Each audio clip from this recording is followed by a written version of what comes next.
is my slide is on? Ah, thank you very much. Yeah, so we can see it.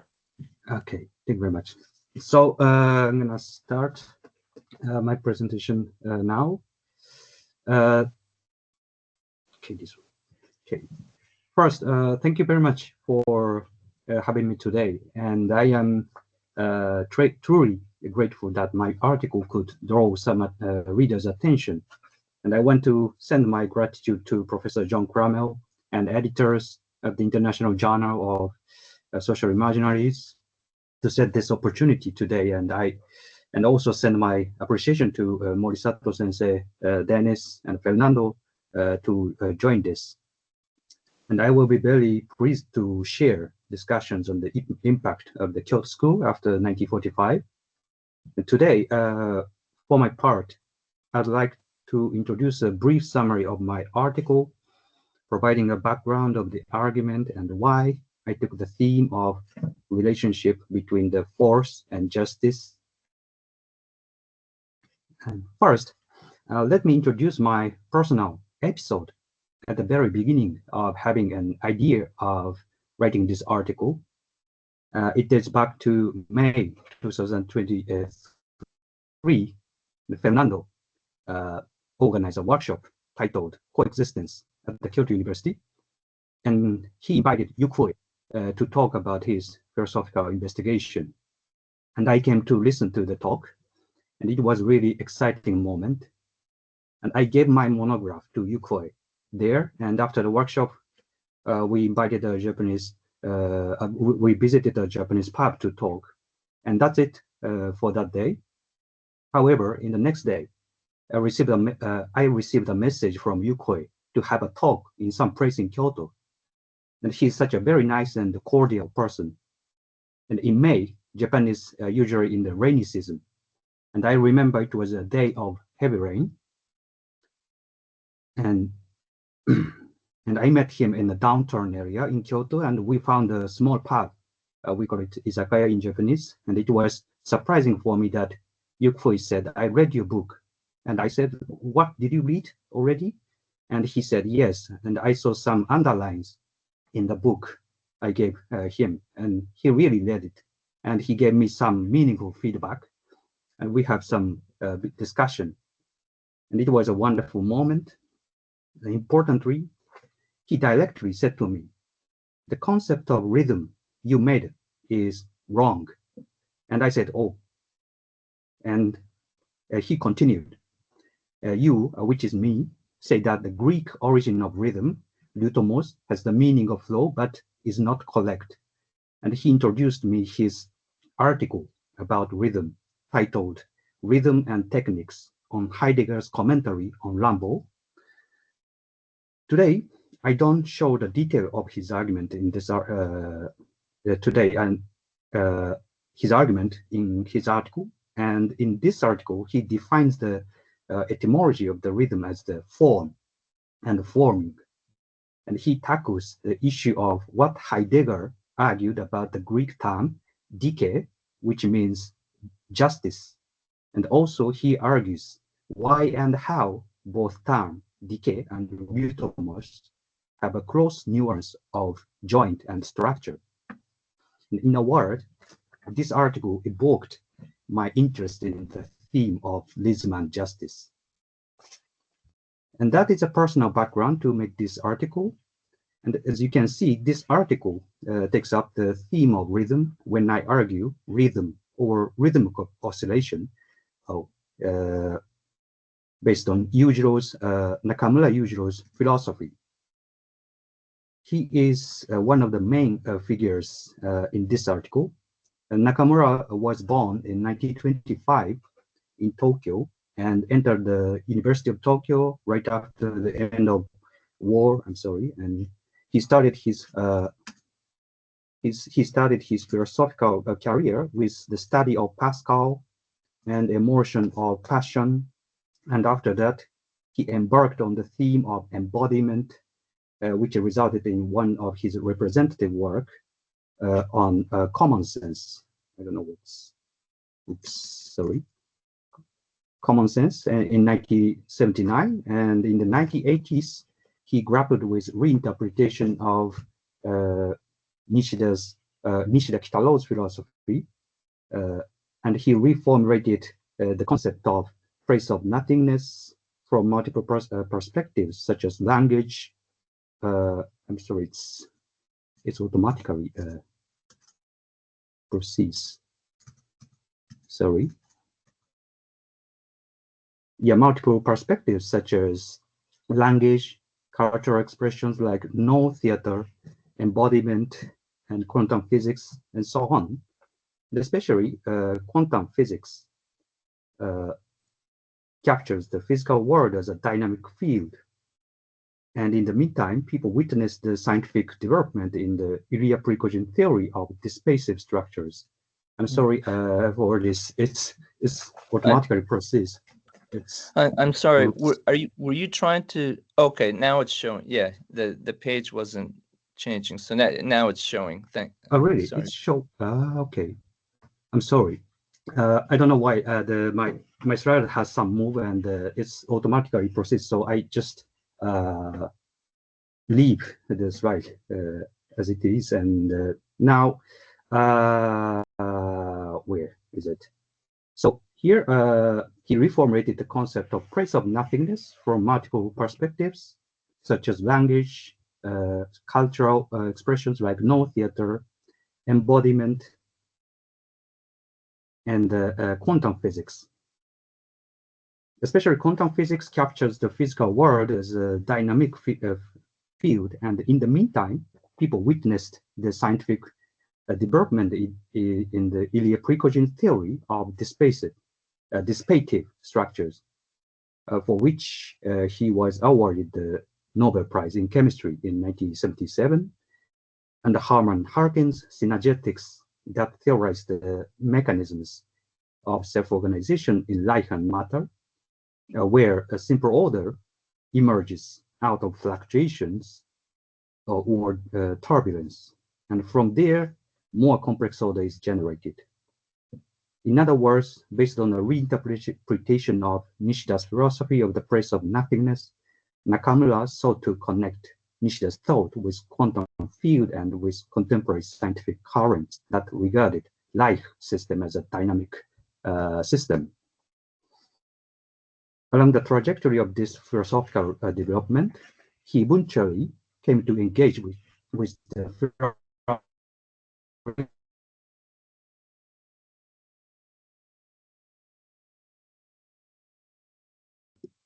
I'm sorry. There's something wrong with the sound.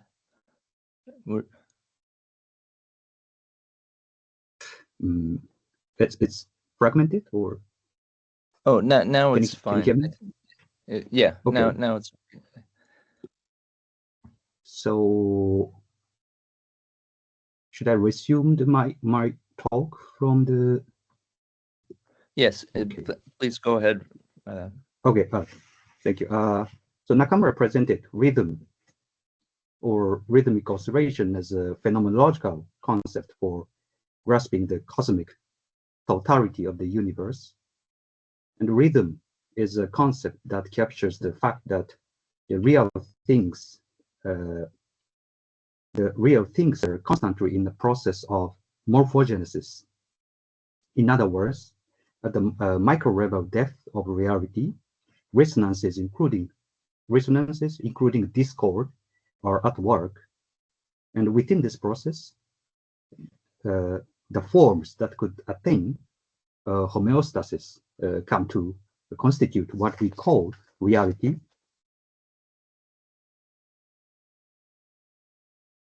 And on the basis of this understanding, Nakamura ventured into a domain where the theme of rhythm comes to be intertwined with the ontological theory of justice.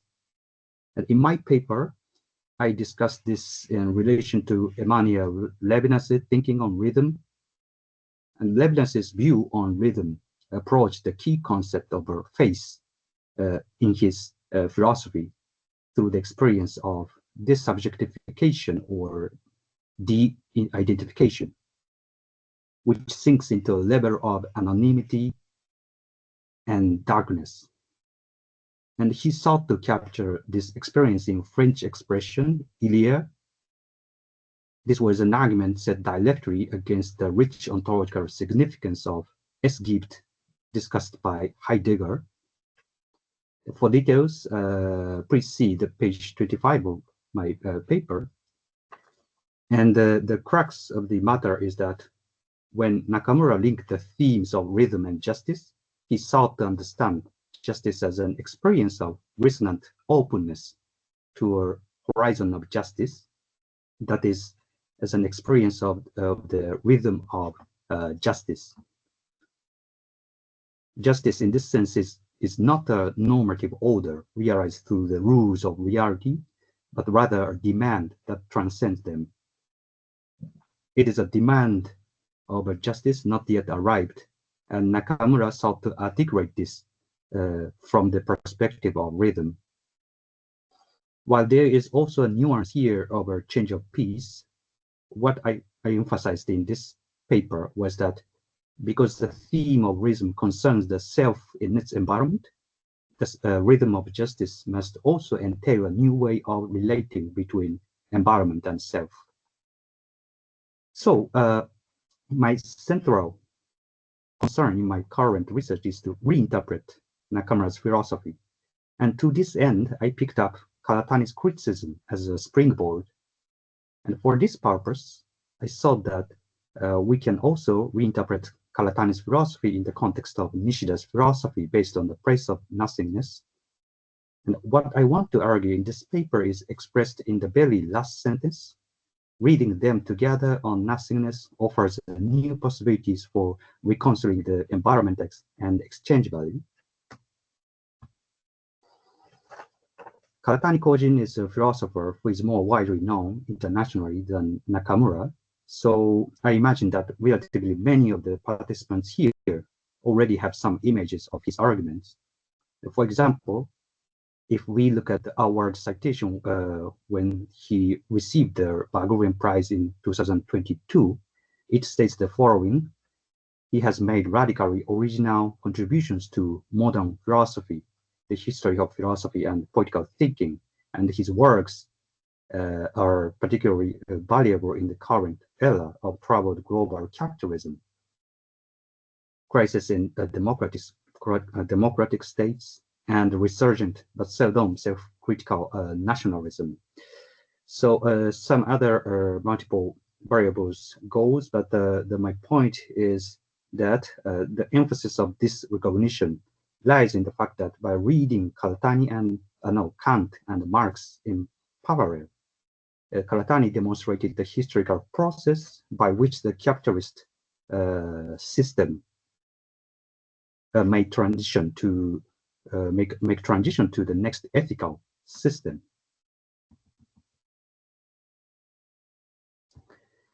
However, what I sought to emphasize in this paper was to focus on the minor debates found in Karatani's writings in the early 1990s and prior to the 1990s, such as his critique of Nishida's philosophy or Nakamura's critique of nationalism, in order to shed light on how he wrestled with Nishida's philosophy.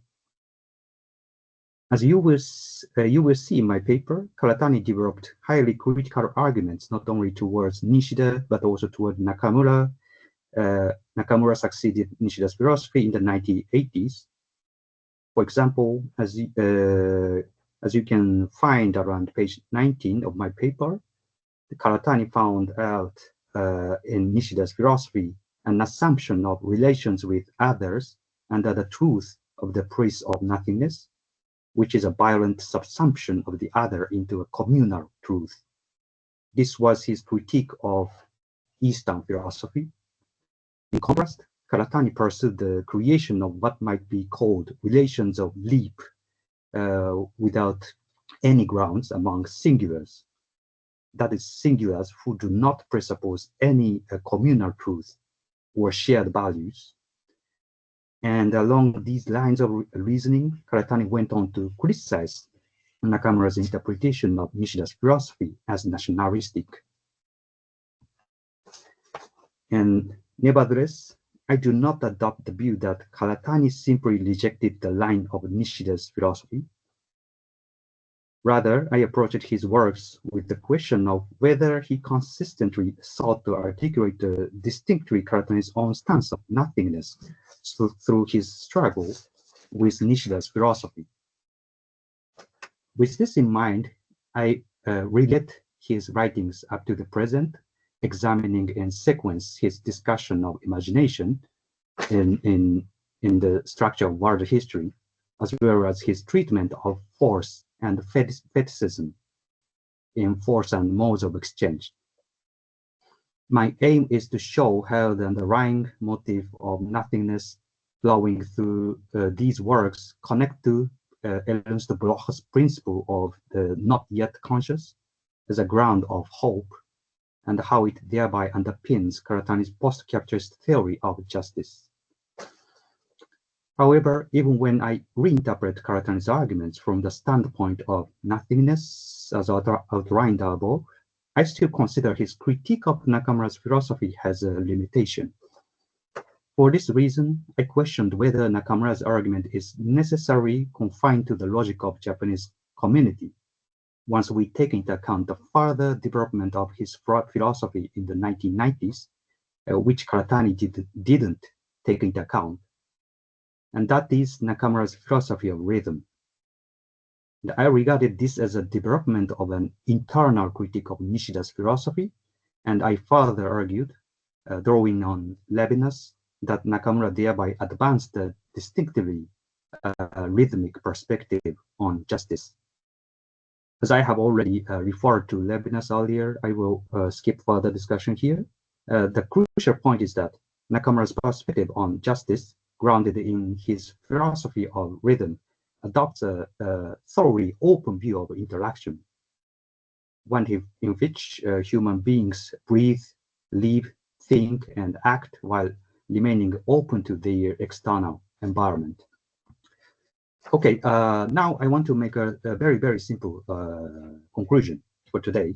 It is true that Nakamura's discussion does not foreground the perspective of value creation through social exchange, which Karatani placed at the center of his thought. Yet, Karatani's own perspective on justice similarly lacks the dimension of interaction with environment. From this, my conclusion was that the central aim of my paper was to raise the question of how these two perspectives might be mediated. Furthermore, I had in mind the possibility that this axis of debate between Karatani and Nakamura, so closely tied to Japanese context, but still, indeed, especially now, carry important significance internationally. So for this reason, it is grateful for me that my paper has been taken up in this way.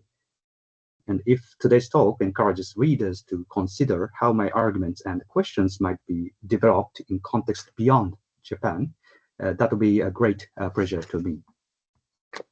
So thank you very much for your kind attention. Okay, thank you. Thank you for an excellent, nice summary of your paper. And so let's move on. And we have Dennis and Takeshi. I'm not sure if Fernando doesn't seem to be here, but so let's have Dennis go first. You can. Fernando's here, by the way, too. Yes, he was here earlier, but he disappeared. I think he's here now. I can see him in page 2. I'm here. Hello. Oh. Sorry for the Oh, you're here. Okay, excellent. So in any case, do you want to go first, Dennis? And Sure. Your comments on Nobuyuki Matsui's paper. And then after Dennis, we'll have Takeshi, and then we'll have Fernando. So 10 to 15 minutes each, and then we'll let Nobuyuki Matsui respond. So. Okay, everyone can see my screen, okay? Mm-hmm. Okay, so I'm just going to give an introduction to Matsui's argument, and then I'll raise a few kind of points of commentary. So Matsui argues that Nakamura and Karatani offer two aspects of imagination that's based on a concept of nothingness, even though they come from very different intellectual traditions. Now, in the case of Nakamura, the place of absolutely nothing that was formulated by Nishida was borrowed and then repackaged into kind of this account of like this indefinite force called rhythmic oscillation. And this force permeates the environment and ends up affecting our sensuous bodies. Now, Karatani, on the other hand, develops a different view of nothingness, but this is based more on a critique of capitalism. This nothingness for Karatani, according to Matsui, exists behind the fetish for money. In that regard, it kind of exists as a kind of force. So Matsui begins with introducing Karatani's and Nakamura's philosophy. He claims that Karatani tries to theorize an overcoming of capitalism by, quote, by reformulating the development path of historical society of the world systems theory. If, you know, many of you are probably familiar with Karatani. He talks about the different modes of exchange, like gift exchange to empire and state, which is associated with plunder and redistribution, to modern capitalism. And these modes of exchange, although emerge or unfolded historically, they also currently exist at the same time in modern capitalism. Now, for Karatani, he wants to kind of find or theorize a kind of post-capitalism, and this post-capitalism is instantiated by a combination of Kant's regulative ideal, Freud's return of the repressed, and the gift exchange of pre-modern society. Now, to kind of return to Nakamura, Nakamura wants to kind of reestablish the importance of common sense from an embodied perspective. So common sense here refers to an integrative function of individual senses as discussed by Aristotle. It is the seat of imagination, that which mediates sensibility and reason. And so through this, Nakamura discusses how the human body interacts with the surrounding environment through common sense, restoring intimate contact with the world. So here, this is where Karatani criticizes Nakamura for inheriting a nationalistic view from Nishida. So he claims that Nakamura has a kind of implicit nationalism that he borrows from Nishida, which leads to kind of a lack of openness to external others. So Nakamura draws on Nishida's logic of place to elucidate how reality is constituted through our physical senses, feelings, reasons, language, and institutions, and so on. And Nakamura further confirms Nishida's logic of place by asserting Tokueda's work on Japanese grammar. And according to Nakamura, the logic of place therefore reveals the logic of Japanese culture and language. So for Karatani, this logic of places is where we can kind of criticize Nakamura and Nishida, because it's an expression of the closed invasive logic of the Japanese community. This is because the nation is closely bound to the imagination in the sense that the modern nation state and capitalist markets emerged as products of the imagination. So what does this suggest? Well, it suggests that the logic of place premises a communal logic implicitly, and as a result functions as a kind of monologue that excludes others. This is clear in Nishida's view of love, which is only for others that share the same truth, and not with others who don't share the same truth. And those who don't share the same truth are then othered and thereby excluded. So from a cultural logic to the logic of force as the environment. So this is a section where Matsui explores other differences between Nakamura and Karatani, but these differences that might kind of have some aspects of parallels. Force and nothing. So both Karatani and Nakamura share the same motif that the unconscious is driven to imaginate and create historical forms. In the case of Nakamura, talks about the conditions of creativity in specific environments, and Karatani talks about the possibilities of modes of exchange beyond the nation-state capital triad. But Nakamura tries to move beyond the Japanese community principle by theorizing how nothingness explains the dynamism of the individual and the environment. So this is where it sounds as if like Matsui disagrees with Karatani's critique of Nakamura.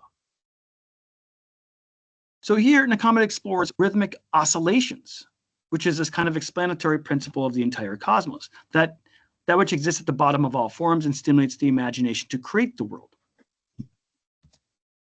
So these rhythmic oscillations can help us rethink institutional reality and the notion of justice. And it allows us to go beyond national closed communities. Now this brings us to the concept of nothing. So as a contrast, Karatani views nothingness as more of a dynamism involving capitalism as a mode of exchange. But Karatani views force similar to the mode of exchange in that money value, quote, money value and the movement of capitalism materialize through the human action of exchange per se, unquote. So this force, Karatani's view of force here is mysterious and transcendental in character. It is an ideational force, a fetish, if you will, that has the capacity to drive history to go beyond something, which in Karatani's case, he's talking about, the nation-state capital trifecta. And this force haunts the money form and commodifies everything. And perhaps you can think of it quite similar to Durkheim's idea of a collective force. So for Matsui, the force is similar in both Nakamura and Karatani, except that Karatani takes this notion more in the realm of socioeconomic exchange. Now I want to bring to my comments here. So it is Matsui's article is a very rich, original, exciting piece. He writes a very rich, original, exciting piece in the way that he shows two different philosophers and how they can be brought into conversation, coming from very different intellectual traditions. But I do have an important question here.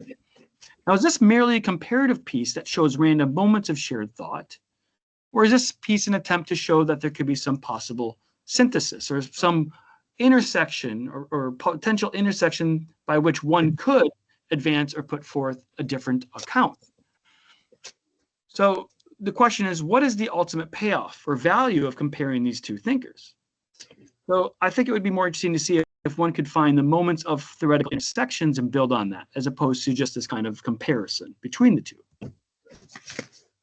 I also think there should be some pushback against Karatani's critique of Nishida and thus Nakamura, which Matsui does, I think, quite well. But you could probably go further. And Karatani isn't entirely wrong, right? So there are moments of nationalistic principles in Nishida's work, but not entirely correct either.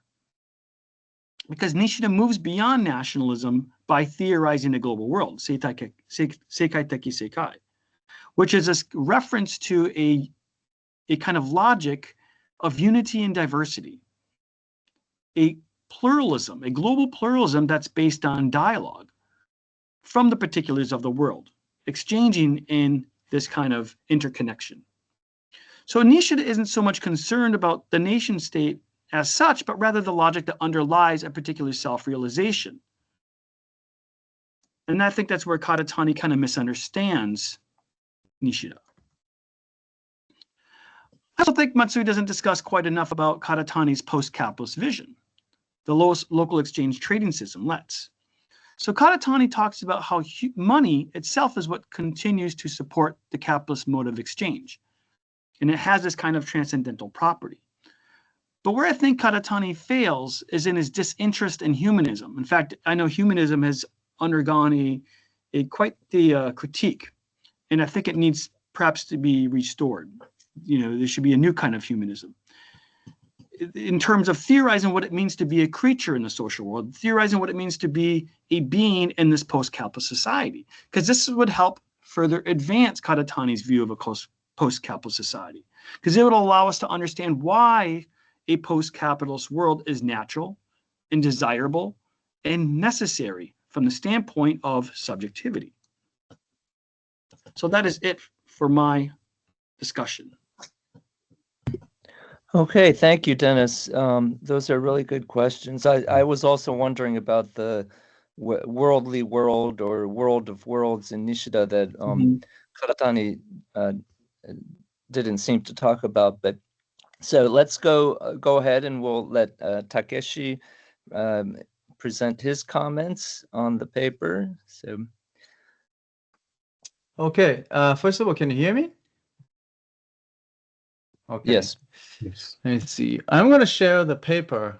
So my goal is just to stay within 10 minutes. If I go shorter, it's the better.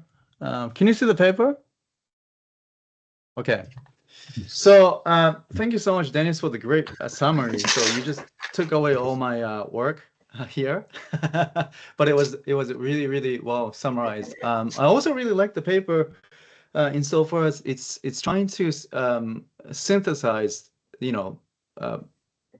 from the perspective of Japanese philosophy, these two thinkers are so far apart from each other that it's actually quite explosive to put in the same page.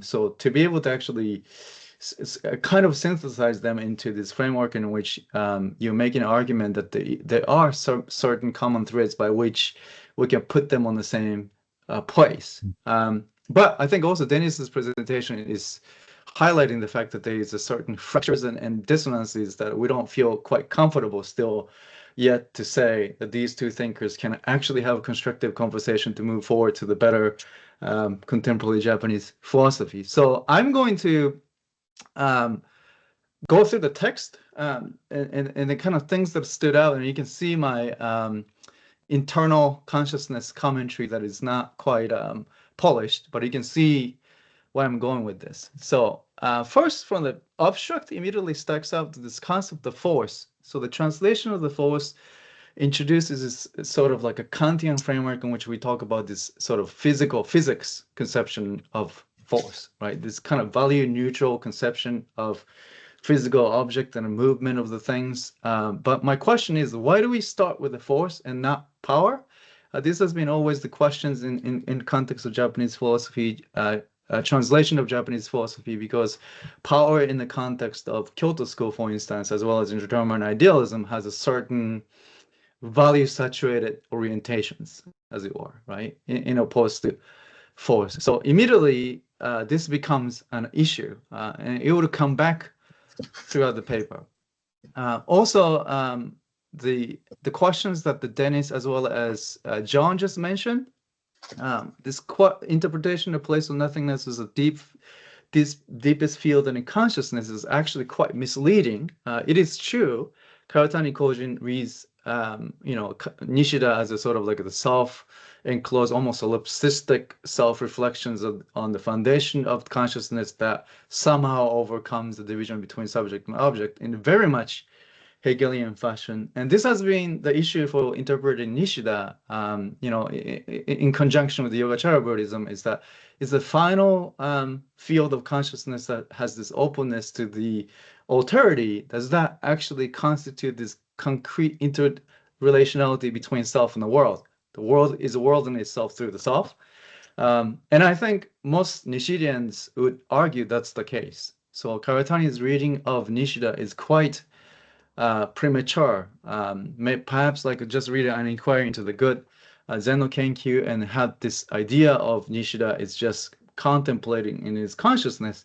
But I think what Nakamura Yūjirō is doing is not radical alteration to Nishidan framework of thinking. It's just that, no, what Nishida is trying to do is listen to the rhythm of the world that actually sounds itself or resounding itself through the self. So if we pay attention to this conception of deep field of consciousness, consciousness is actually quite problematic, which ricochet into this question of nationalistic bigotry. The logic of nationalistic bigotry, nationalism is adapted in different languages in the course of development of the Kyoto School. For instance, Tanabe Hajime talks about this sort of self-centered self-power. So it doesn't necessarily have to have this nationalistic logic, but insofar as it has this self-determining logic of determining itself as the center of the universe is actually a problem, right? So it's a monologue, Japanese monologue of the truth. For instance, page 20 also talks about this sort of like a Nishidian self-reflection of the consciousness as committing this self-determination. This is highly contested, right? So the Tanabe's interpretation of Nishida is actually quite simplistic. So if you started to pay attention to the interrelationality and a reverse correspondence between the world and the self, there's much more like Nakamura Yūjirō type interrelations with each other. And then we do have this question of how he's actually adopting this logic of interrelationality in Nishidan philosophy. Now, Karatani Kōjin's movement from A to D is just weird. I just have to say that, right? I mean, even from the perspective of Marxism, or even from the capitalistic realism that we talk about in the contemporary Marxism, I think the movement from A to D with this Kantian regulative ideal is very problematic, to say the least. Number one, I think the Kantian conception of regulative ideal in itself has been severely criticized. Where does this regulative ideal come from, right? The Hegelian answer to the question is it's already constitutive in a sense that it's already present. Kant doesn't want to say that. It's something that we project, and we have to act like it is actually true. And if that's the model by which Karatani is pushing this post-capitalist regulative ideal, is as bad as communist or anti-capitalist campaign in capitalist realism by Mark Fisher. Well, Mark Fisher's argument, and I think you can actually observe if you work at the Amazon warehouse, a student of mine actually works with the Amazon warehouse, you just try to be as productive as possible, and then you start to feel really crappy about your life.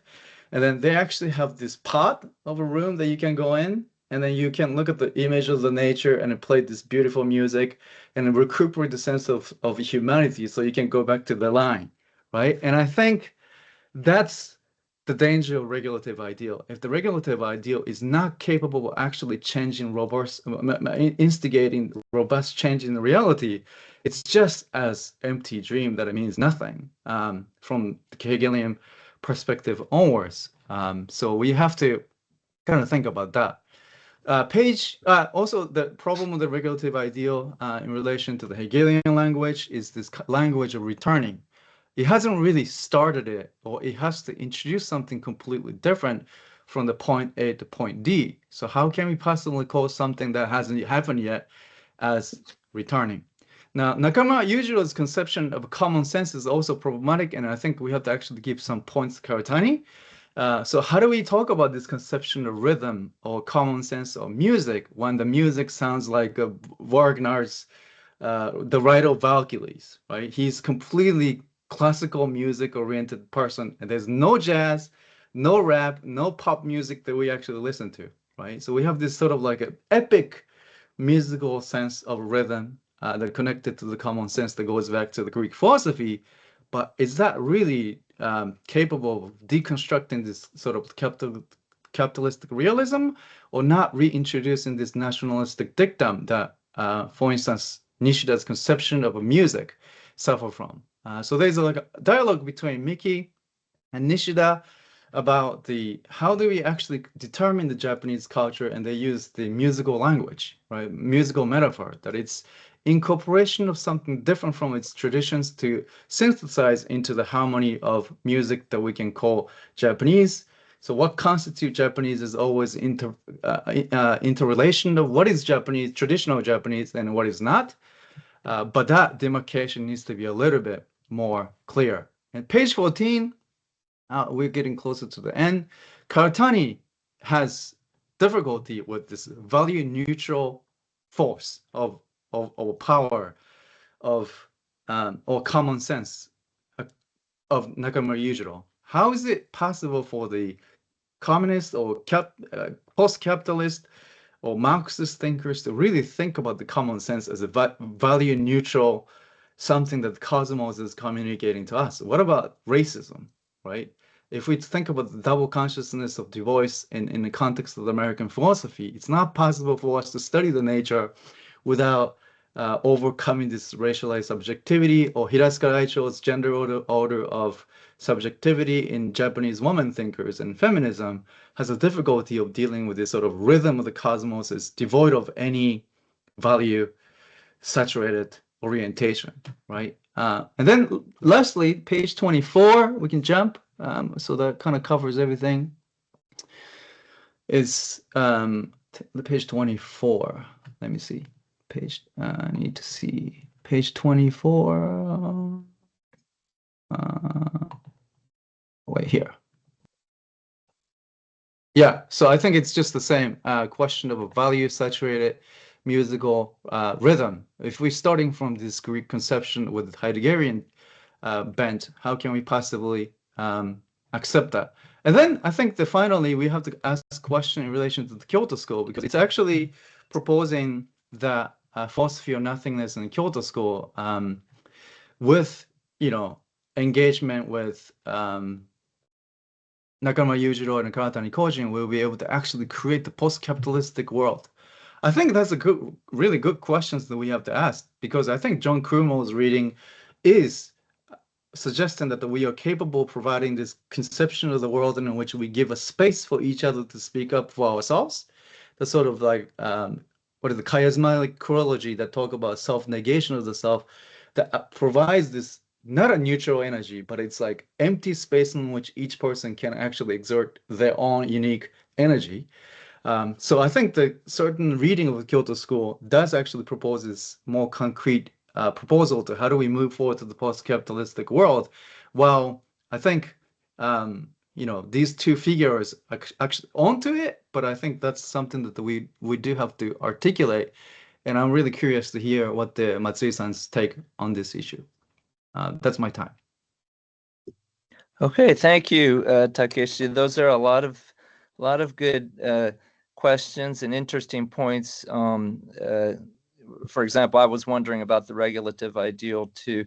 I was also thinking in relation to Takeshi's point at the very end, I was thinking about Hiromatsu Wataru, another sort of neo-Marxist Japanese philosopher. And right before he died, even though he was critical of the Kyoto School most of his life, right before he died, he expressed some sympathy to some of the Kyoto School ideas about the what was it, the East Asian cooperativism, particularly East Asian Mickey's cooperative sphere and Mickey's East Asian co-op, or so it's interesting to think about that. But we should move on to Fernando's comments. So Fernando, go ahead. Okay, thank you very much. And also thank you to Dennis and Takeshi. So you already said almost, you touch all the important points, I think, so I don't have much responsibility now. But yes, I wanted to maybe point out what I found interesting, and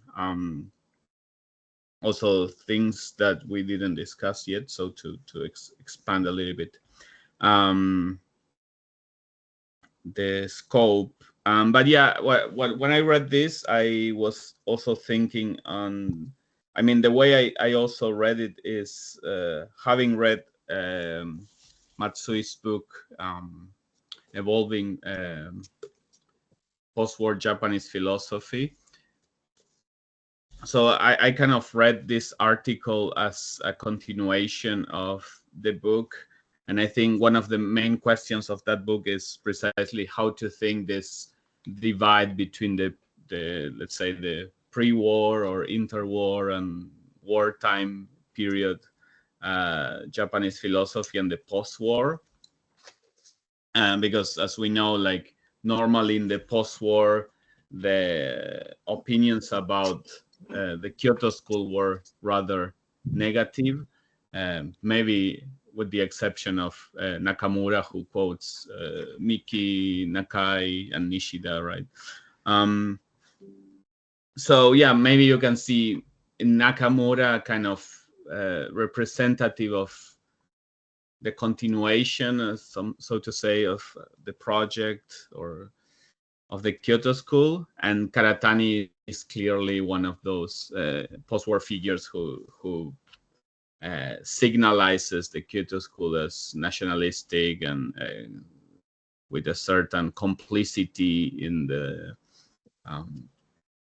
war crimes and so on, right? So yeah, I found interesting then this idea of reconciling both, or to find reread, right? This attempt to reread the continuity of discontinuity to use Nishida's expression, between the pre-war and the post-war Japanese philosophy. And I think then this debate could be understood as in that direction, right? Like how we also establish a kind of narrative of Japanese philosophy that it includes both pre-war and post-war philosophy, because I also think in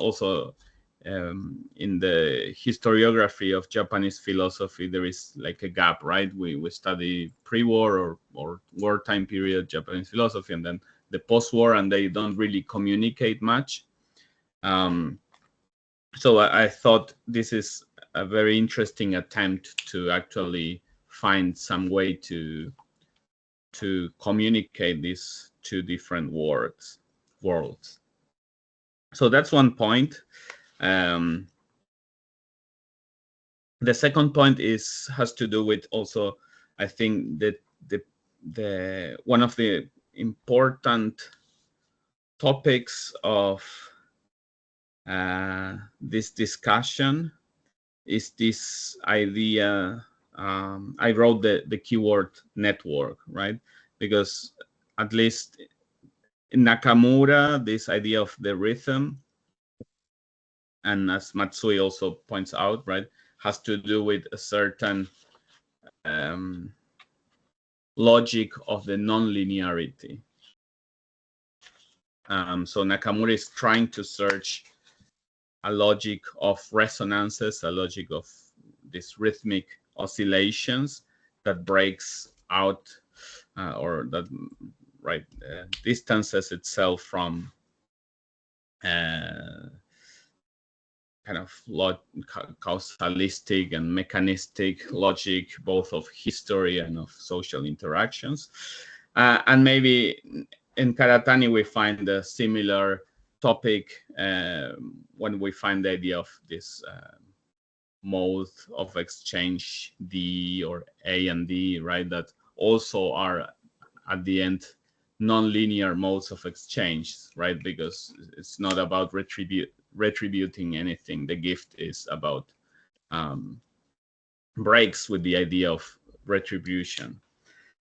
So yeah, I thought this is an interesting aspect to investigate, right? This idea of the logic of the network or the logic of the rhythmic oscillation. I also think there is probably a historical reason why Nakamura is writing about this, and probably also Karatani writes about the associations and so on in the 90s. We have this multipolar world probably after the fall of the Soviet Union. So I found this is also kind of interesting to see these models arising in the context of multipolarity. And what I think is also interesting now is then what do we do with this, right? We have to think these models. These are very appealing for us, I think. This idea of rhythmic oscillation is very appealing for us in the context of this digitalization, because digitalization and the network is also a nonlinear logic, or requires a nonlinear logic. I think Matsui also refers to Norbert Wiener, right, like cybernetics and so on. So it seems Nakamura somehow is in this. I don't know if Nakamura consumed like science fiction, but in the 90s you have like 80s, 90s, right? In Japan you have like major works on science fiction, right, or like Akira or something like that. So so the importance of the cybernetics and digitalization seems to be a kind of at least implicit presence in the article. how to think this future society, a future society that goes beyond then hierarchies of some kind and so on. So yeah, this is the second point that I would like to maybe discuss a little bit more with the author. These models that we can think using the concepts of these two authors, how we should really imagine these new logics. I don't know, digital logics, or how we want to name it. And maybe one question regarding to this, and then I close. So it seems to me then that at the end, the reconciliation between Nakamura and Karatani happens through the idea of, okay, the force or the rhythm. And it introduces maybe the aspect of the ontology that at least seems to be much more present in Nakamura in this case. So I don't know it in detail, right? But the ontology that presents Nakamura is then the ontology of rhythm. Everything resonates. Everything has its own frequency. And it's in the encounter, kind of also chaotic or contingent encounter of these different frequencies where new things happened. And this is very interesting, but it leaves on the side the problem of history, maybe, right? In Nakamura, well, okay, that's also the critique of Karatani. Doesn't seem to be so interested in history. And then there is, I think, a tension between Karatani and Nakamura, because if we have the realities already a kind of made of these rhythms, it seems like there is the risk, right, of falling into the metaphor of, I don't know, a symphony, right? Okay, then everyone is different, we resonate together and we make a beautiful symphony, which is a nice image, but maybe also in the direction of Takeshi's comments that ignores a lot of social problems and social tensions, right? In that sense, Karatani, at least because he's more aware of historical struggles, seems to offer something that Nakamura doesn't offer. But yeah, what kind of ontology then is also related to this kind of metaphors of the networks and oscillations and so on? That will be the question related to this. Yeah, so I think 10 minutes are over, and I actually want to discuss this with you, so I finish here. Thank you. Okay, thank you, Fernando. Those are really good questions. So those are a lot of good questions from three commentators. I do have a question myself, but we might not have enough time. I was just wondering about Miki Kiyoshi, since the imagination comes up in both, and form, and the formless and nothingness comes up. So I was wondering if both of them talk about Miki in their latest books that you mentioned. That's another thing I appreciated about this article, is that you introduced to the readers the latest, the newest books of both Karatani and Nakamura. It's a shame that we don't have English translations of them yet. But in any case, let's let Matsui Nobuyuki respond to the questions. As best you can within the time limit, and we want to allow some time for the audience to ask questions for the last 10 minutes too. So go ahead, please. Okay, thank you very much. Thank you very much for your very valuable questions, and at the same time, they are very tough, and I don't know how much longer I can hold out, and but I try. And okay, first, maybe first I need to face the common issue that both Karatani and Nakamura, maybe especially Nakamura, didn't confront, like which Misato Sensei pointed out, the especially Nakamura's common sense theory lacks the many like social aspects or social tensions like racism and gender, and I totally agree with that, and I always read Nakamura's works with the concern that he doesn't mention much about I would say never mentioned that social tensions, and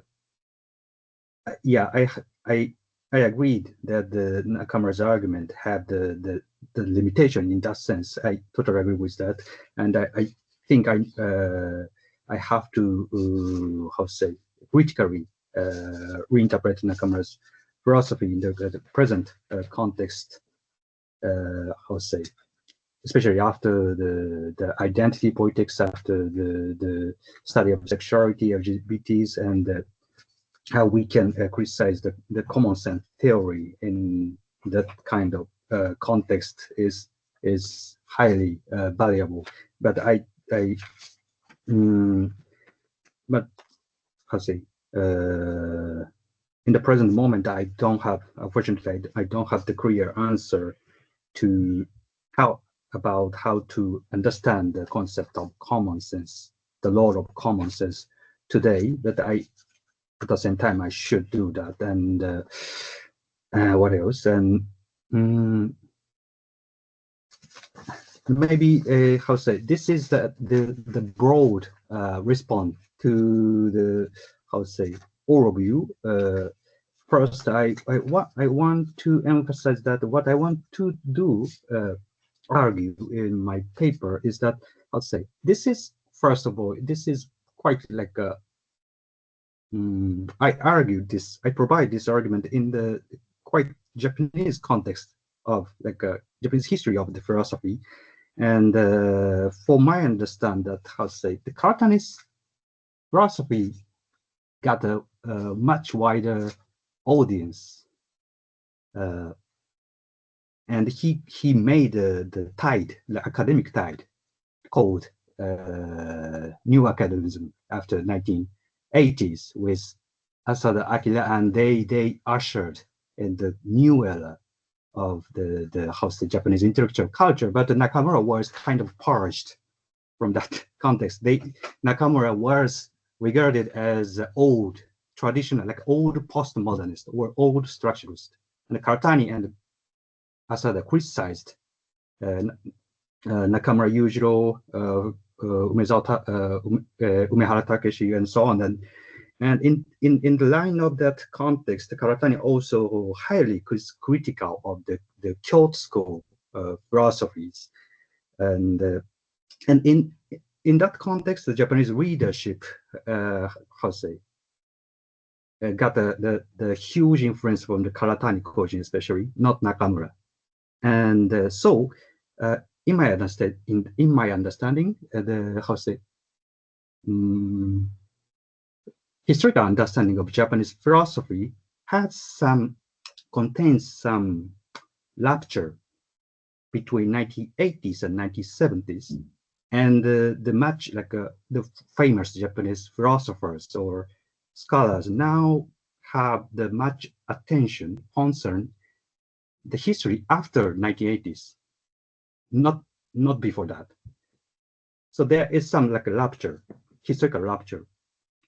And for the, how to say, for create or re-breach the 1970s and 1980s, like focusing on Nakamura and Karatani, and how to say, making them confront can work in my understanding. So that's why I wrote this paper, and I totally agree with that. Both reading of Nishida, both way of reading Nishida has limitations. Both ways of understanding the society has limitations, but the first point for my argument is to just picking up them as something new in the context of Japanese history of philosophy. So that can be one broad answer. And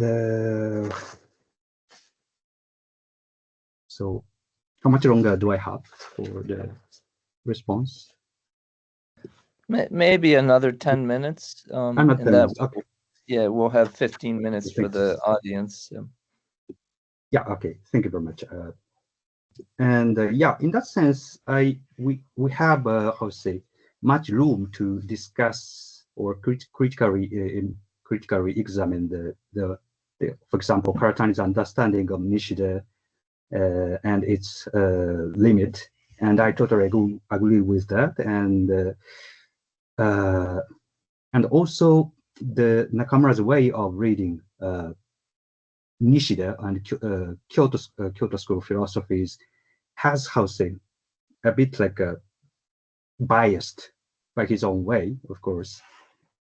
But again, I wanted to emphasize that the fact that not fact.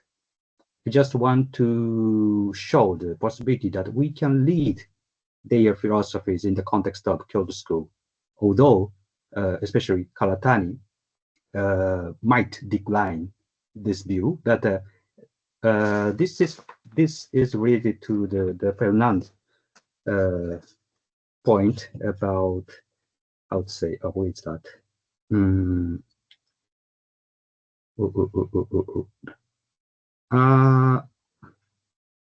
No, this is the point that Professor Crammell provided, how they saw Miki's philosophy. And Nakamura apparently succeeded the Miki's concern because he wrote the study about Pascal in his first, maybe first or second book.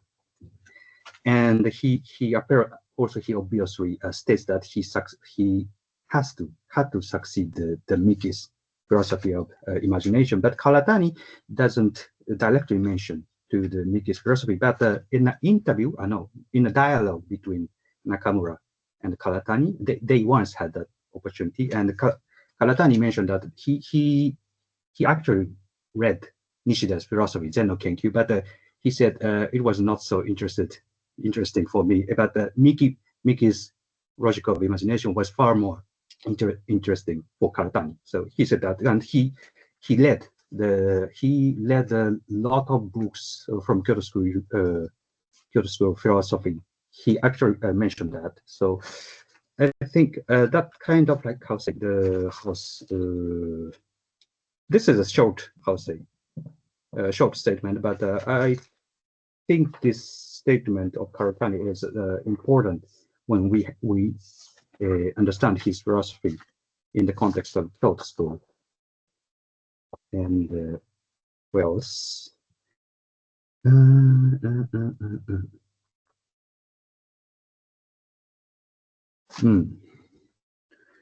Yes, and also I want to say one thing about the Karatani's understanding of Miki's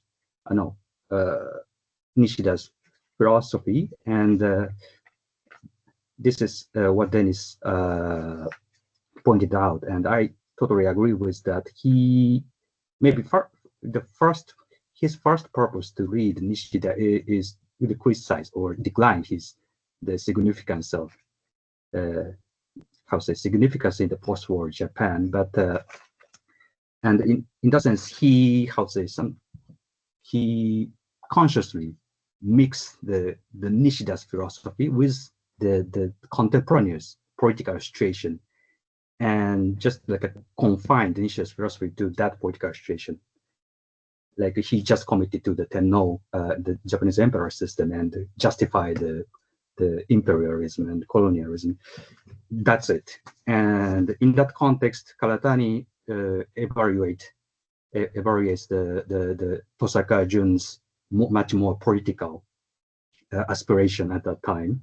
So this is his this Karatani's reading of Nishida and Kyoto School is always political, very political in that sense. And he denied the Nishida, Tanabe, Nishitani's philosophies as cultural, not political enough to understand the world. So, and this kind of reading can be connected with that the Hiromatsu Wataru's reading of Kyoto School. Hiromatsu Wataru also points out that almost all philosophies of Kyoto School lacks the socio-economic view or political view. They don't have any analytical framework of understanding the capitalist system at that time, how the capitalist system is, merged with the emperor system, something like that. I think the Karatani is in that line of reading the Kyoto School. What else? Yeah. And also this is the Morisato Sensei's point. It's about for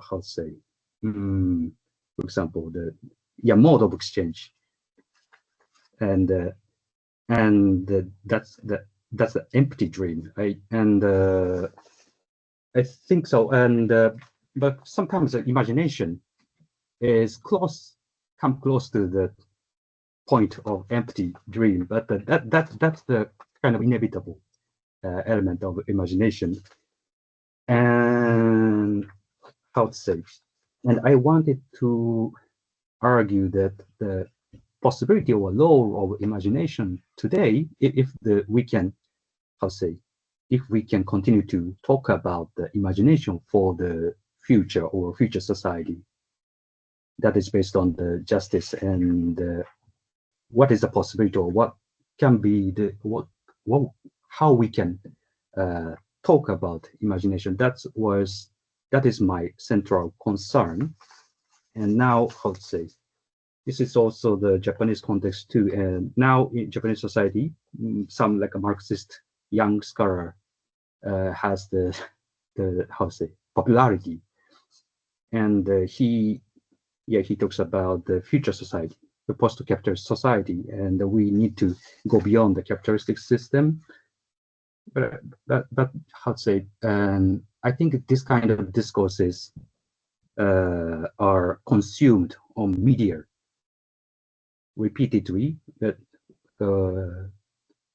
lacking any imagination, shared imagination. So I sense that the lack of about imagination or shared imagination, and maybe I guess the our historical sense contribute to today's situation, and this historical situation is what I have pointed out concerning the historical rupture between 1980s and 1970s. So I wanted to recover or visualize that kind of rupture to talk about imagination again. So that was my concern first. Okay, thank you. And I think we should move to the Q&A from the audience. So I see Virginia Guley is raising her hand. So if you can unmute your microphone and ask your question, please.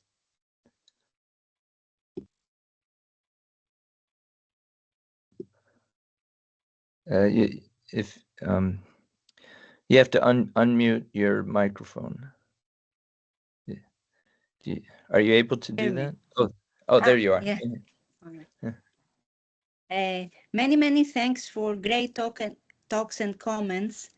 Regarding the oscillation issue linked to justice values mentioned in Nakamura's philosophy, I wish to refer to Plato's dialogue Statesman, where we see a rhythmic period oscillation pattern of cosmos and its historical development about an equilibrium point, with the period being the time it takes for one cycle of this oscillation to occur before the opposite cycle, it occurs. What we see here is cycles of good and evil in constant exchange. That is all, if this links to Nakamura's philosophy.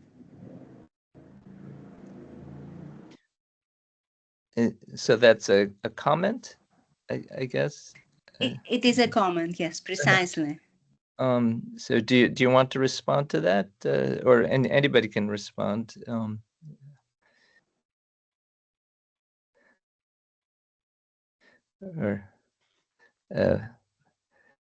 Matsui-san, your microphone is yes. on. Sorry, I was muted. Sorry. And yes, thank you very much. And exactly what you cited from Plato now is, I think Nakamura also picks up the Plato's. I don't know the exact English term. Maybe like Plato. How to say? Exemplify the basket, like a. Yes, precisely. Basket, yeah, and the This basket was in his... is a container or like a place. He calls it cola, and on the cola the order is changing, like that change has cycle, like some cycle continues, and that cycle will change in the specific moment in that basket. That's my understanding, and Nakamura exactly call it rhythmic oscillation, the field of rhythm. And I think that the Plato's argument is first succeeded by Heidegger in the 20th century, and after that, the Jacques Derrida also picked up that metaphor or cosmology of Plato's cosmology. So my answer is that, yeah, exactly that metaphor of Plato's episode is in the very beginning of that rhythm philosophy. Yes, and also we should also mention, before Heidegger and Derrida, Nishida also talked about kora, right? He said that inspired his idea of basho, or place, that this place that allows for opposites and contradictories. I also really like that dialogue where he refers to this sort of Egyptian myth, where he talks about the writing system, right? That the gods gift from the gods that we actually have a writing system, but then they have debate whether or not people would lose their memory, so that people will become less attuned to the universe. So is that a great idea for us to actually have a text? So like you have this sort of oscillation between textualizing the common sense to actually feeling the music from the universe, and he's referring to this sort of Egyptian myth, which modern philosophy had a really difficulty of appreciating, because the Egyptian culture has a lot of influence from Ethiopia. So like, how do we deal with this African culture that is not white, right? So I think it's a great reference. And I think we interrupted Virginia. You were saying something just now. Yes, I believe that what was specifically mentioned was Plato's idea of tithini, the receptacle of history. Or am I wrong? Perhaps my reference can tie up with his idea of tithini, the mother of history, or the nurturer of history. But what I wanted to stress is Plato's idea of the constant exchange of cycles of evil with cycles of the good. And also Plato was a pessimist philosopher regarding philosophy of history, which I think links very well with the ideas of Nakamura's.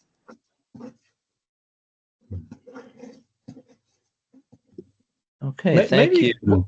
Maybe one quick yes. question to Matsui-san based on that. Does Karatani have this sort of like a destiny, or this sort of like this feeling that the things will eventually win out? That as long as we imagine this beautiful future, that regulative ideal, as long as we kind of feed the fire to this imagination, like unlike Plato's like this, disillusion about politics, that Karatani believes that we can do this.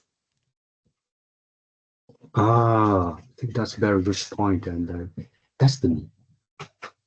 Well, I think as part of destiny, Nakamura talked much more about destiny because he argued very much about the theater theory, and the theater theory is, derived from the tragedy, and tragedy has the motive of the destiny, and how Nakamura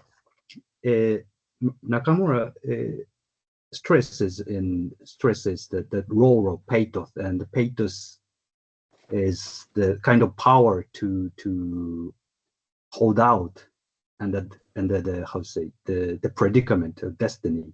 But Karatani,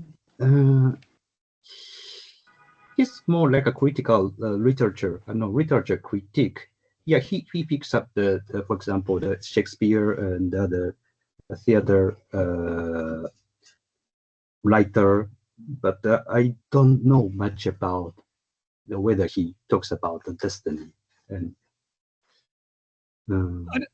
I don't get a sense he has a concept of destiny. And when he talks about post-capitalism, it seems to be, I have the impression that it's a moral historical necessity, right? Historical maybe from Marx, moral from Kant, and that is why we need to arrive there. I mean, modern capitalism is violent, and there's no need for that, and the contemporary age. I see. But I don't think of it as destiny as a kind of teleology. So not destiny, but a more of a moral conception of history, I guess. Yeah. I think the Karatani doesn't assume the post-capitalist future as the specific historical stage, but it's just like a regulative ideal that repeatedly appear in the history and the process of history, and he tries to verify that power or force of the imagination, citing relying on Freud, relying on an anthropologist. Yeah, he mixed them and to validate that historical necessity of the post-capitalist imagination. That's my understanding. Yeah, that's my understanding as well, that the history is one of repetition.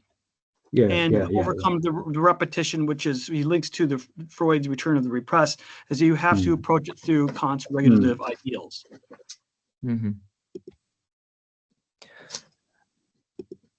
Do we have any other questions from the audience? You're welcome to raise your hand.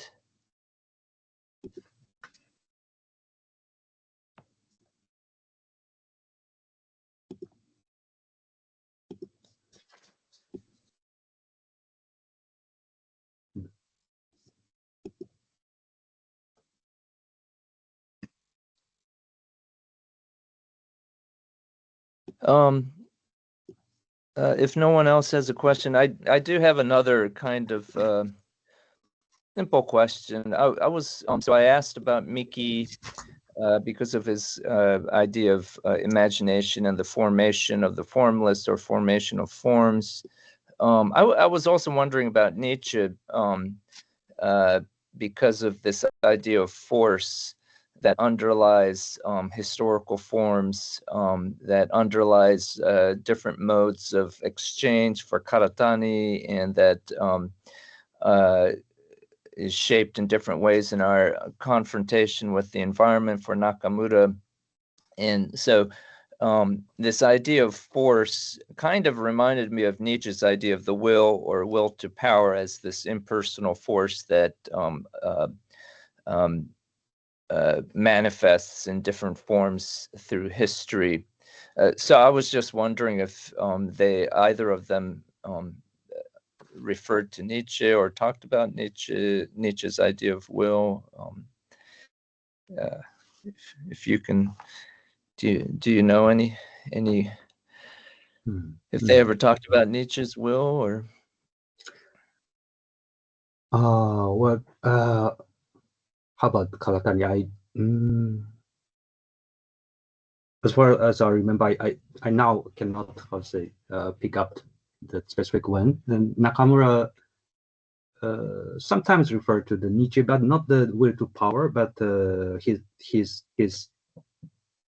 theory of the argument about tragedy, the theater theory of Nietzsche's theater theory. So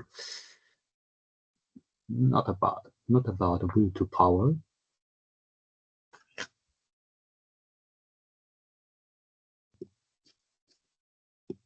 Okay. Sorry, I don't know well about that. Sorry. Just something I was wondering. Let's see. Maybe going back to the political issue, another question I had, going back to Miki and the Kyoto School, Karatani has this regulative ideal of that's has to do with the international community. And then from that perspective, he was criticizing the alleged nationalism of Nakamura in Kyoto School. But then, as I earlier mentioned, Hiromatsu, who was critical of the Kyoto School for most of his career, at the very end of his life expressed some sympathy to some of the Kyoto School ideas about kind of a regionalism, Miki's idea of the cooperative or the East Asian co-prosperity sphere. I'm wondering if Karatani had any notion or if he, because the internationalism seems too abstract, the international community seems too abstract.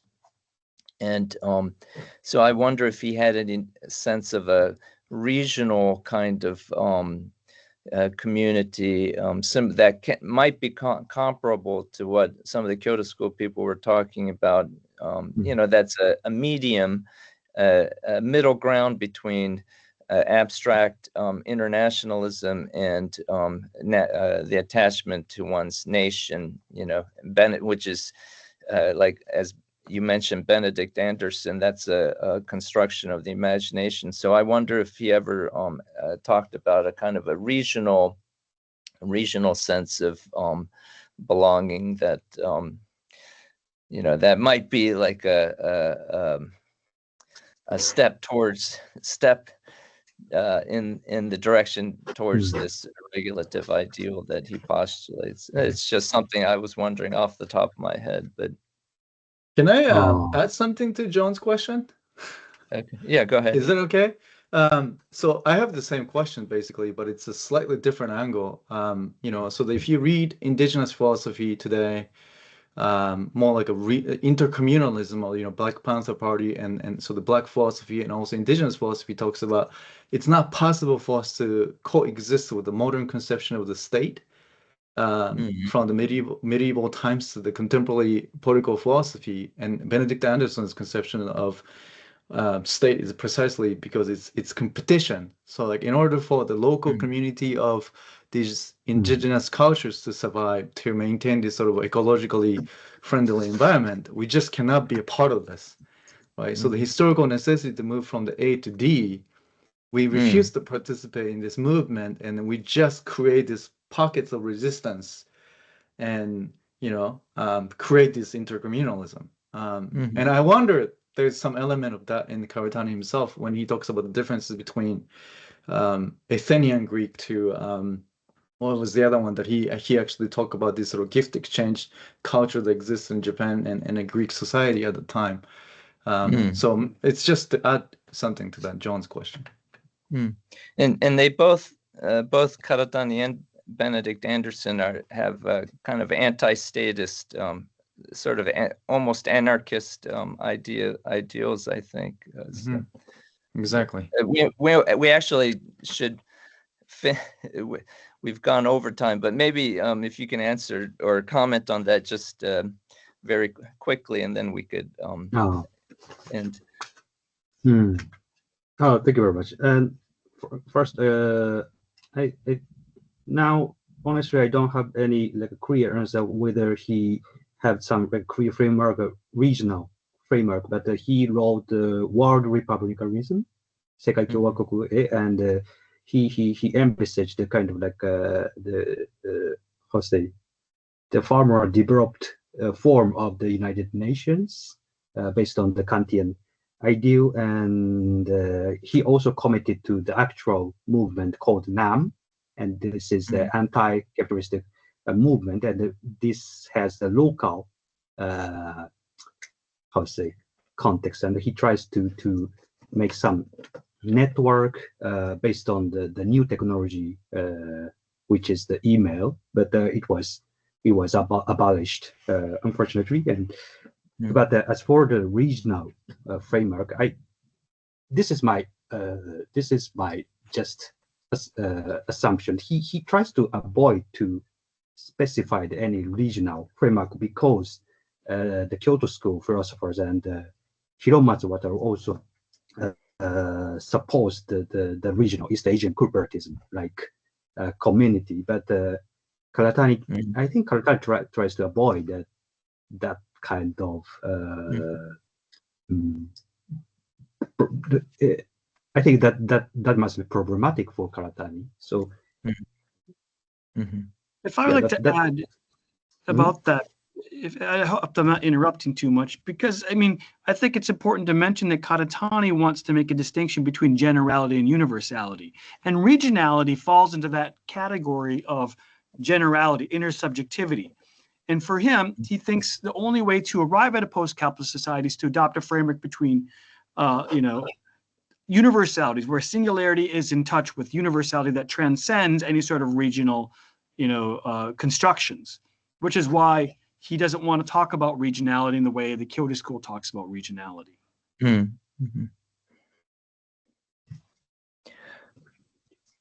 Okay, I think, it's too bad we cannot continue. We're supposed to end. The whole thing's supposed to be an hour and a half, so we should probably end our discussion. And as in any good discussion, we leave with more questions to think about. But I want to thank Nobuyuki Matsui and then also the three commentators and the audience for an excellent discussion and conversation about these philosophers. I think it's important to introduce to the English-speaking world these more very recent contemporary Japanese philosophers. So, so thank you very much, and so I'll see you again. Bye-bye. Thank you, John, for organizing this. Yeah, thank you very much. Thank you. Bye.